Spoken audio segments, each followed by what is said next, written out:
Hello दोस्तों, रश्मि बाइटी stories में आपका स्वागत है।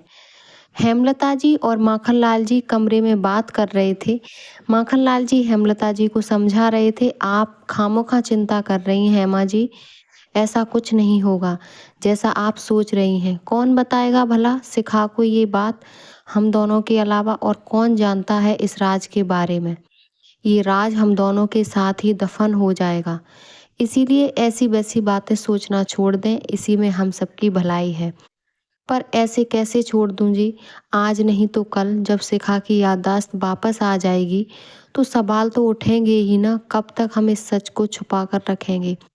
चिंतित स्वर में हेमलता जी बोल रही थी, तभी ऐसा लगा कोई आ रहा है। उठकर माखनलाल जी दरवाजे की तरफ बढ़े तो देखा शिखा आकर खड़ी हुई। अरे बेटा शिखा, आप यहाँ कुछ चाहिए क्या? नहीं बाबूजी, बस ऐसे ही नींद नहीं आ रही थी तो सोचा माँ जी से बात कराऊं। शिखा की आवाज़ सुनकर हेमा जी कहती हैं, आना बेटा अंदर आ जा। आ बैठ यहाँ। बिस्तर पर बैठी हेमा जी शिखा से बोली, क्या हुआ बता? अब शिखा, कुछ नहीं माँ जी, बस आज सिर में थोड़ा दर्द सा महसूस हो रहा था और सिर भारी भारी सा लग रहा था। ऐसा लगता है मानो कुछ तो हो रहा है जो मुझे समझ नहीं आ रहा है। परेशानी भरे स्वर में शिखा बोली। शिखा की बातों को सुना हेमा जी और माखनलाल जी एक दूसरे को देखने लगते हैं।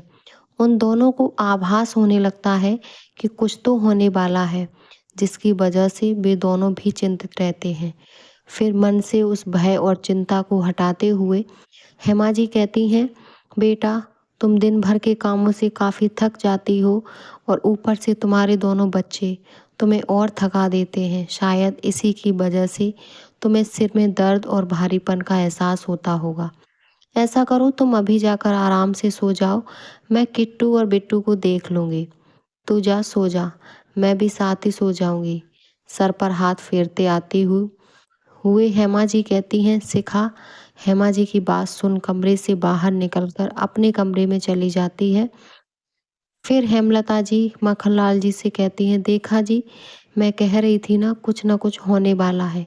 मेरी चिंता बेवजह नहीं है। हाँ, तो हमने भी कौन सा अन्याय किया है? हमने तो एक अनजान बच्ची को अपने घर की बहू का दर्जा ही दिया है ना।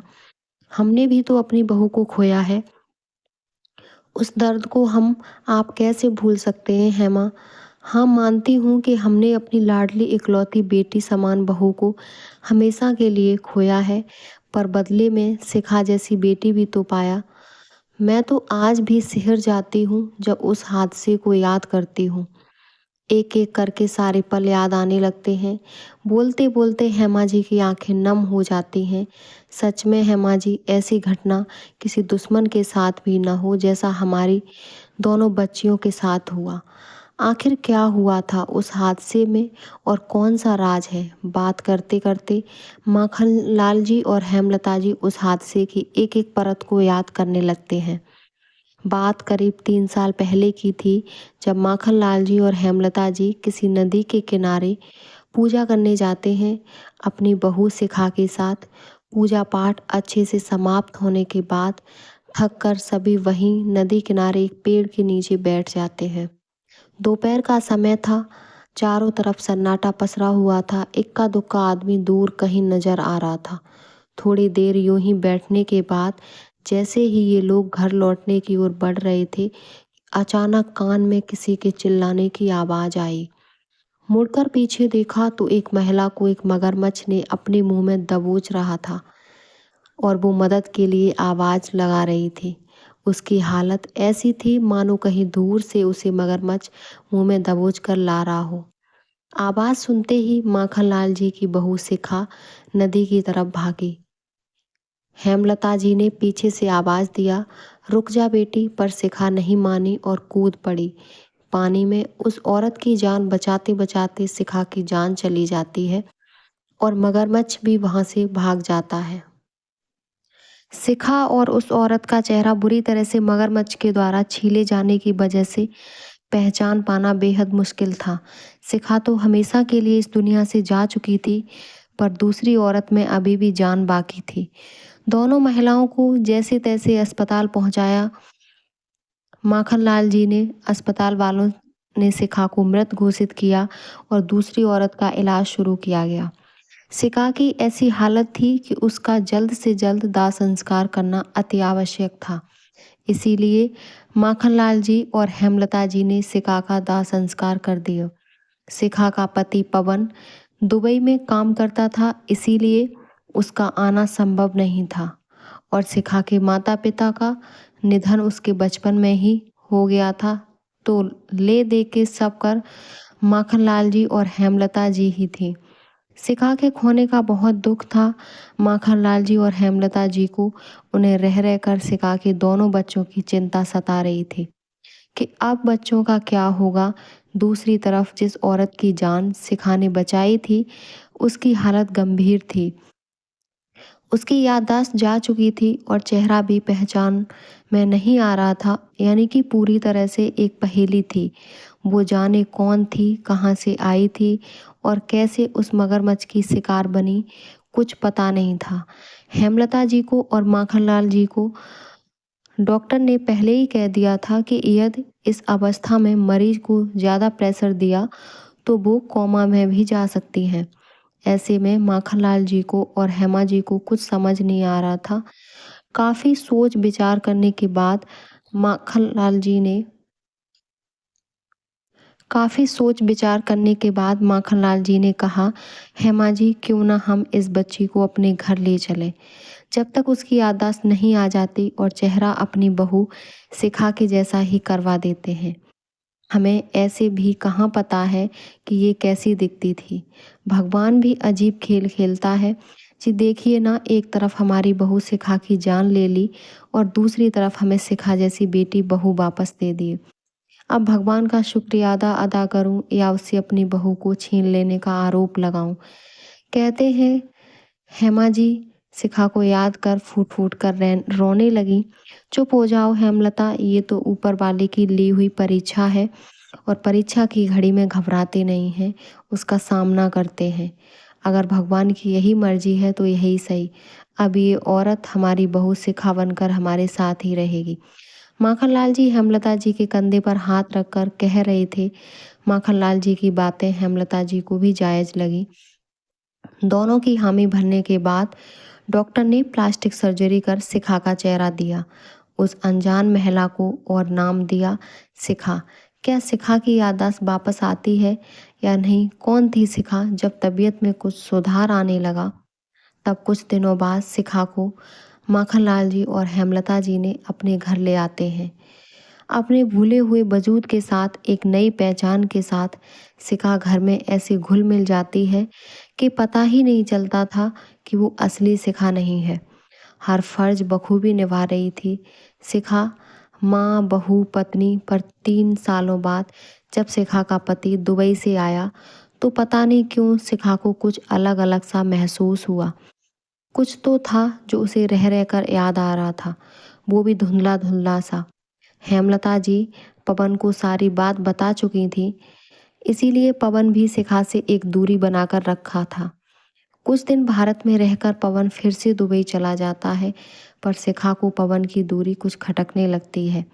वो अक्सर उदास रहने लगी थी, उसका मन भी बार बार बेचैन सा होने लगता था, जिसका जिक्र वो अक्सर हेमा जी से किया करती थी।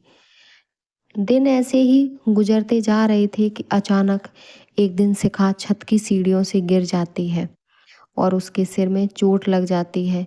डॉक्टर दवा पट्टी करके चला जाता है और जब शिखा को होश आता है तो उसकी याददाश्त वापस आ जाती है। वो घबराकर बिस्तर से उठ जाती है, सामने हेमा जी को देखकर कहने लगती है, आप कौन हैं? मैं यहाँ कैसे आई? हजारों सवालों की बौछार लगा देती है। शिखा के सवालों को सुन माखनलाल जी कहते हैं, बेटी पहले तुम शांत हो जाओ, मैं सब कुछ बताता हूँ। पहले शांत हो जाओ। तब तक शिखा के दोनों बच्चे भी मम्मी मम्मी करते शिखा के पास आ जाते हैं। हेमलता जी बच्चों को अपनी गोद में बैठा लेती हैं और फिर सारी कहानी शुरू से लेकर अंत तक सुनाती हैं। पूरी घटना को सुनाने के बाद शिखा अपने चेहरे को देखती है जो कभी उसका था ही नहीं। अपने चेहरे को आईने में देखते देखते रो पड़ती है। हेमा जी उसे पकड़कर अपने पास बिठाती हैं और कहती हैं, बेटी हम लोगों ने वही किया जो हमें ठीक लगा, अब आगे तुम्हारी मर्जी, तुम क्या करना चाहती हो।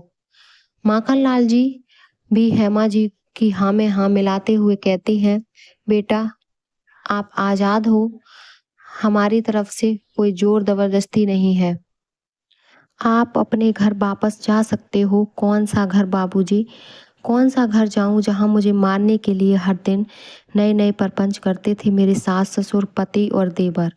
उन लोगों ने ही जानबूझकर मुझे मगरमच्छ से भरे पानी में छोड़ा था ताकि मैं मर जाऊं और उन लोगों पर कोई शक भी ना करे। बहुत बार मुझे मारने की कोशिश की थी उन लोगों ने, पर हर बार मैं बच जाती थी। मेरे चाचा चाची ने भी मुझे मरने के लिए वहां छोड़ दिया था। शादी के बाद एक बार भी मेरा हाल समाचार लेने नहीं आए। मेरा पति किसी और लड़की से प्रेम करता था और उसी से शादी करना चाहता था, इसीलिए मुझे रास्ते से हटाना चाहते थे। सबने मुझसे पीछा छुड़ाने के लिए क्या क्या नहीं किया, पर हर बार वे लोग हार जाते थे और मैं बच जाती थी। आज समझ आया कि मैं क्यों हर बार बच जाती थी, क्योंकि मुझे आप जैसे भगवान तुल्य लोगों की शरण जो आना था। मैं धन्य हो गई आप लोगों को पाकर बाबूजी और माँ जी। मैंने कभी अपने माँ बाप को नहीं देखा, पर आप दोनों में मैंने अपने माता पिता को देख लिया। बाबूजी मुझे यहीं रहने दीजिए, मैं उस नर्क में वापस नहीं जाना चाहती। मैं वापस नहीं जाना चाहती बाबूजी, शिखा फपक फपक कर रोने लगती है। उसकी रुदन सुनकर हेमा जी शिखा को सीने से लगा लेती हैं और कहती हैं, मत जाना मेरी लाडो, कभी मत जाना। तू मेरी ही बहू बनकर आजीवन हमारे साथ रहेगी, ये हमारा वादा है। बच्चे भी मम्मी मम्मी कहकर लिपट जाते हैं शिखा की बाहों में। बच्चों को सीने से लगाकर शिखा अपने आंसुओं को पोंछ लेती है। फिर माखनलाल जी शिखा के सिर पर अपना आशीष वाला हाथ फेरते हुए कहते हैं, बेटी एक बात और पूछूं? पूछिए ना बाबूजी, तुम्हारा नाम क्या था और चेहरा कैसा था तुम्हारा? बाबूजी नाम तो मेरा आशा था और चेहरा बिल्कुल अलग था। अब हमेशा हमेशा के लिए आशा यानी शिखा माखनलाल जी और हेमलता जी की बहू बनकर रह जाती है, एक नई जिंदगी के साथ। और माखनलाल जी और हेमलता जी बहू के रूप में एक बेटी मिल जाती है। जब पवन दुबई से आता है तो मंदिर में दोनों की शादी करवा दी जाती है। आशा ने शिखा बनकर एक नए रिश्ते को पाया, वो हर खुशी पाई जिसकी तमन्ना थी, और उसको माखनलाल जी और हेमलता जी ने अपनी बहू शिखा को खोकर आशा जैसी सुसंस्कारी बहू को पाया। बच्चों ने एक माँ को खोकर दूसरी ममतामयी माँ फिर से पा लिया। पवन भी 1 साल बाद दुबई की नौकरी छोड़ अपने वतन वापस आ जाता है और वो हर रिश्ते को पाया जिसे वो छोड़कर परदेश में बैठा था, वो भी चंद पैसों की खातिर।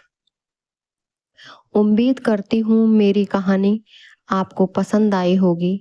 अपना विचार कमेंट बॉक्स में ज़रूर बताएं और हमारे चैनल को सब्सक्राइब करें। धन्यवाद।